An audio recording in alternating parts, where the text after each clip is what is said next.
In this module, we will look at relational operators in Java. The objective is to learn what relational operators are and when are they used. Relational operators determine the relation one operand has with the other. They determine equality and ordering.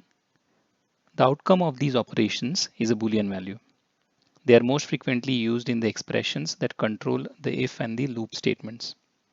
The table here provides a list of all the relational operators we have in Java. To double equals checks if both operands are equal to each other. An exclamation followed by an equal sign is used to check if both operands are not equal to each other.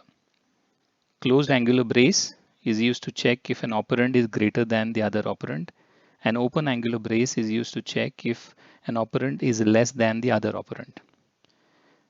Closed angular brace followed by an equal sign is used to check if an operand is greater than or equal to the other operand, while open angular brace followed by an equal sign is used to check if the operand is less than or equal to the other operand.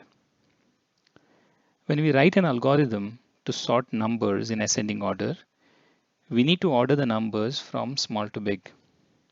That is, we need to use closed angular brace or open angular brace operators.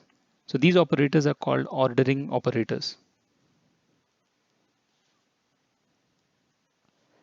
Here's a program to illustrate the use of the relational operators in Java and look at their outcomes. So we have multiple data types declared and initialized. So we have I1, I2, I3 of type int, which have been initialized with 1, 2, and 1 respectively. We have F1, F2, F3 of type double, which have been initialized to 1.0, 2.0, and 1.0 respectively. We have C1, C2, and C3 of type char, which have been initialized to small a, capital A, small a respectively. And we have B1, B2, and B3 of type Boolean, which have been initialized with false, true, and false respectively. Next, we use the relational operator of not equal to check if I1 is not equal to I2. In this case, 1 is not equal to 2. Hence, the output is true, which is assigned to test1, which is of type Boolean. Next, we check if I1 is equal to I3.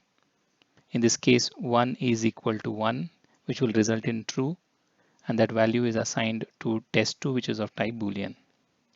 Next, we check F1 is equal to F2. 1.0 is not equal to 2.0, hence the value is false, which is assigned to test3 of type Boolean. We check F1 not equal to F3. 1.0 not equal to 1.0 is false, which is assigned to test4 of type Boolean.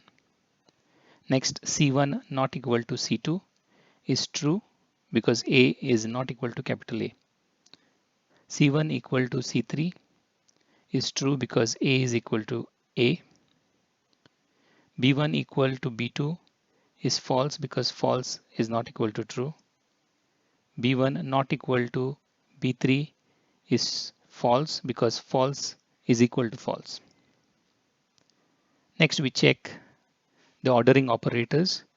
I1 less than I2. In this case, 1 is less than 2, hence the output is true, which is assigned to test9 of type Boolean.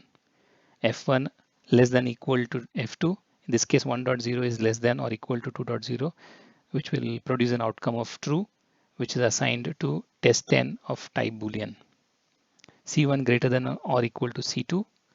In this case, small a greater than or equal to A is true, which is assigned to test11 of type Boolean.